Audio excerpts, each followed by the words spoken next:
Okay, so tonight we're going to talk about differentiating instruction, which is sort of a follow-up from last week's discussion of supporting student success.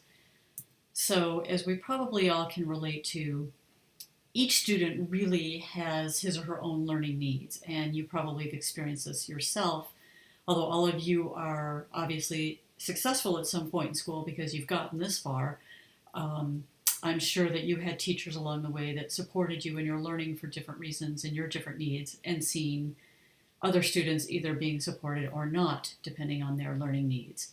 So this is our objective here is to demonstrate an ability to apply current research that supports academic achievement, which includes differentiation. So Tomlinson defined differentiated instruction, which as providing students with multiple ways to acquire content, process that content, and demonstrate their understanding. And the best teachers give them choices and where kids can select the process that they feel most meets their learning needs and also their skills and ability. So what is differentiated instruction?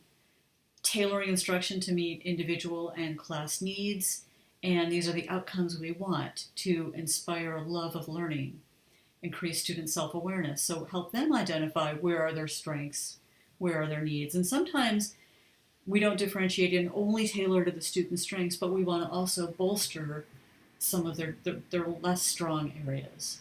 Obviously, we want to improve learning outcomes, increase engagement, and help them learn more efficiently with deeper understanding. And if you think of the 5 elements, of course, that would be related to the earth element.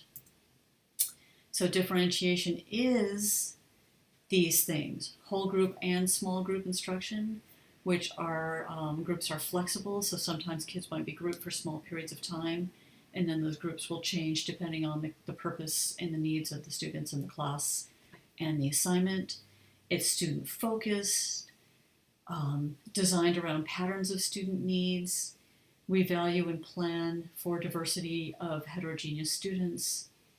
We try to address learning and affective needs, so their emotional needs as well as their intellectual needs, and we want to teach up to them.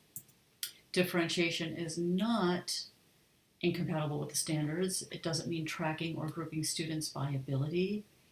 It doesn't mean naming the groups like the bluebirds, the buzzards, and the wombats, which we can all imagine which were the higher groups and which were not.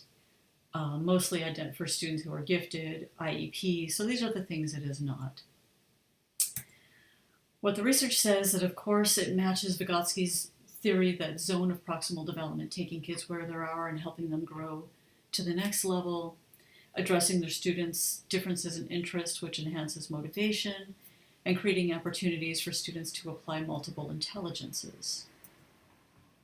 And meta-analysis results, remember, meta-analysis is looking at a lot of the research on a given topic and then pulling out the themes.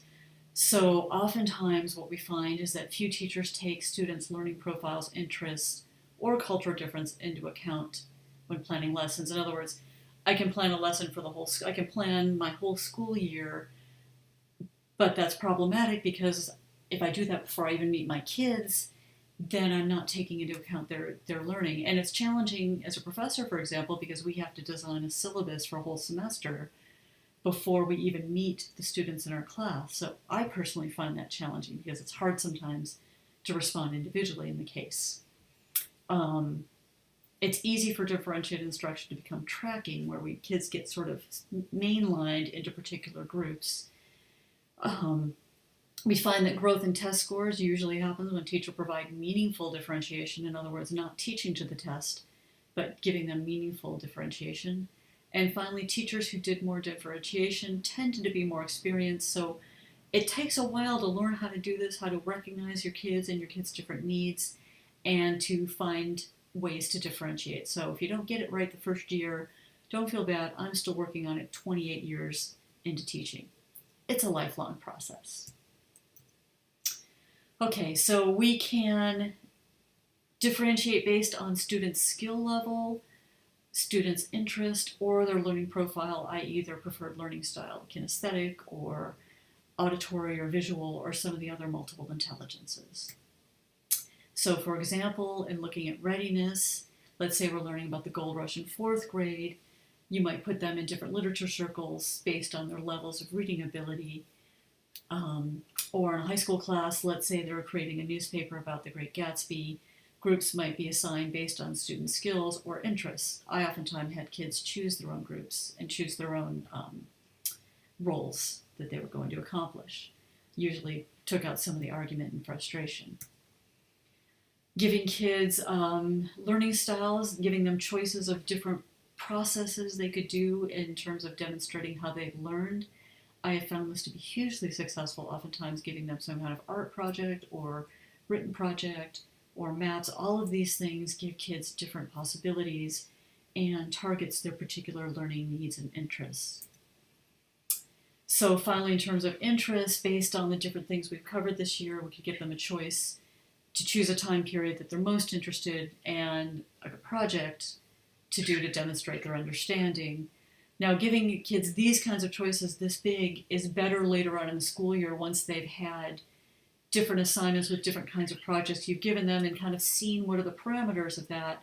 If you just do this like on the first week of school, they may not have an idea of how to go about that. So giving them choices is great. I'm seeing this in high schools where kids are doing final written projects and kind of exit projects. And they're writing proposals to say what they intend to do and how they intend to demonstrate their learning.